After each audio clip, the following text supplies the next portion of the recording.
Man, I don't know why people think that Uber and Lyft and Amazon and all of the other little gig apps, I don't know why people think that these companies care about us. They don't. I don't know why you guys think that these companies actually value us as workers, as employees, as people that are putting in our time and effort into their system, keeping their apps and their employees paid. They don't care about us. Uber has already told us that we're just earners.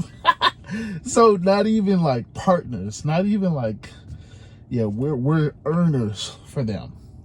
Which should tell you, again, they will show you how they feel about you over and over. But it's your job to actually listen and realize they're serious. Hey, what's going on, everybody? My name is Nick, and I am the local South Florida Uber driver. I'm local just because you never really know where I'm going to be in the next couple days, months, years. Hey, but I primarily work the South Florida market. And in today's video, man, today I'm just piggybacking. I gotta say the words right. I am piggybacking off of yesterday's video. If you didn't catch it, the Rideshare Garage, we were live every Wednesday at 9 p.m. Eastern Standard Time. We were live yesterday, and it was a pretty good conversation. Definitely a pretty good conversation. So, you know, you probably should take the second, just go back, hit live, and listen to that live, because that was pretty good. I'm not gonna lie. I was kind of in and out, but it still was a good live. Hey, but yesterday we were talking about pivoting out of rideshare. So, you know, and shout out to, again, Sergio and Vinny. They had a lively discussion. And I kind of wanted to just kind of throw my little 2 cents in, if that's okay, you know. Look, it's very clear. It's very clear. Uber doesn't care about us. And so many people think that Uber does, but they don't care. They don't. Why would they? Uber doesn't care about me and you. I mean, you know, so I remember last year, you know, everybody wanted to do the protest, and we're gonna stick it to Uber, and yeah, we're gonna do this, and it was just like, Uber doesn't care. They don't care. You know, it's the reason they don't care is because they're a business. They're not only a business. Uber's worth what? 60 billion, 70 billion? I don't know. They do a lot. They're worth billions. Billions with a B, not millions, not even thousands, not even hundreds. They're worth billions. So Uber doesn't care about me and you, because to me and you are just a number on their tax sheet. We are just a little dot that, you know, some poor accountant has to reconcile with the books that they have on their own. You know what I'm saying? Like, we're nothing to these companies. And that's just what it is. We're not even, we don't even have a serious value in terms of like our own markets, because if I get deactivated today, like I am on Amazon Flex, they have 100,000 people waiting on the waiting list for my spot that will happily say, oh my gosh, I finally got, you know, I'm finally on Amazon Flex. I can't wait to work, like I was when I got activated. You know, like, it just is what it is. Oh yes, I'm going to work. I'm going to do this. I'm going to take every shift. We all remember how it was when we first got activated on these apps. It's a introductory period. It's a moonlight phase. It feels good, right? It's just like, oh, I get to start doing, you know, I mean, obviously I'm talking about Amazon, but I get to start doing Uber, you know, I get to, you know, you feel good. And then you get your first payout, and it's like, oh, this is money. Ooh, I can cash out anytime I want. Ooh, this is money. It's a great feeling. But we have to always understand that we don't matter. We're not employees of Uber. I don't represent Uber. I am contracted.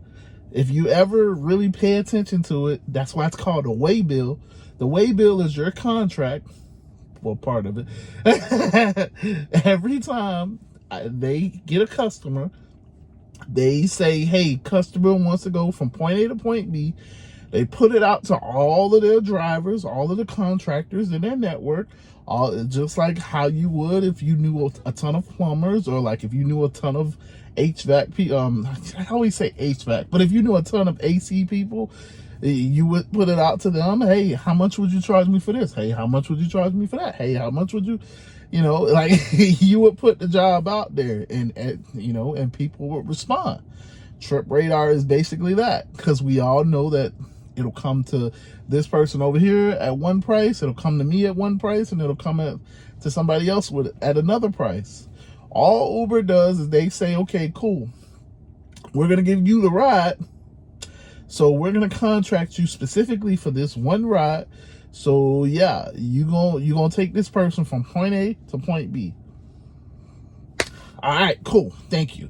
And then once you complete the trip, all right, now you're no longer, we're done contracting you until your next trip. That's the way it works. So we contracted you for that specific trip, for that specific instance. Now we'll see if we'll contract you again. So we don't represent Uber. We're not an employee of Uber. Uber doesn't owe us anything. We're contractors. So it's like, so the conversation last night was about getting out of Uber. And the reason why you would want to get out of Uber is because you understand that at any given time, they can fire you.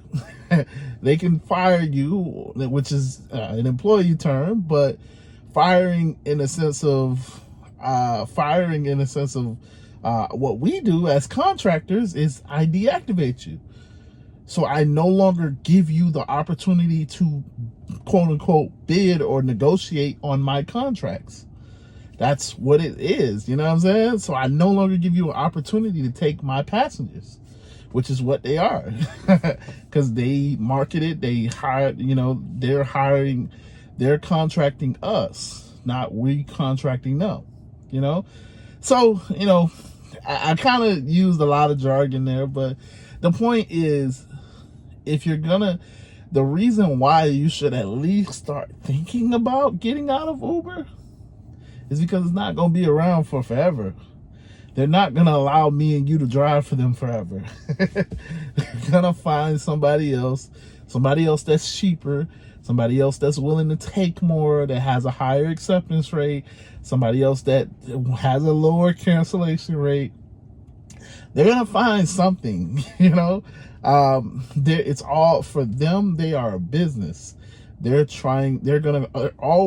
they always want to do is lower costs, raise profits. That's just what it is. So if they can find, so-and-so down the street that'll do everything that I do, but it will take more than I will, won't complain, won't decline nothing, won't cancel on passengers, the crazy passengers that we take, won't even ask for a cleaning fee when the people get in and start messing up your car, will take it and shut up. They're gonna go with him. And so eventually that's what happens. Maybe it might be not this year, maybe it'll be next year, maybe it'll be the year after that. Whatever the case is, it's not gonna be here for forever. So you gotta start planning your exit now. This is how I always said it. When you start, you should be planning your exit. What do I mean by that? Every day that you work, every day that you turn on your app, you got to have a purpose. Have a purpose behind it. You know what I'm saying? Don't just come out here just to pay your bills. That's weak. I mean, you're better than that. We're so much better than just turning on this app because we got to pay our bills, right? Like, no, we turn on this app because we have goals. We turn on this app because we got ambitions. We turn on this app because we got things we're trying to accomplish.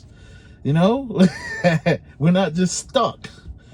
But, you know, unfortunately, that's what we were talking about last night. Well, really, Sergio and Vinny, that's what they were talking about last night. You gotta start pivoting out.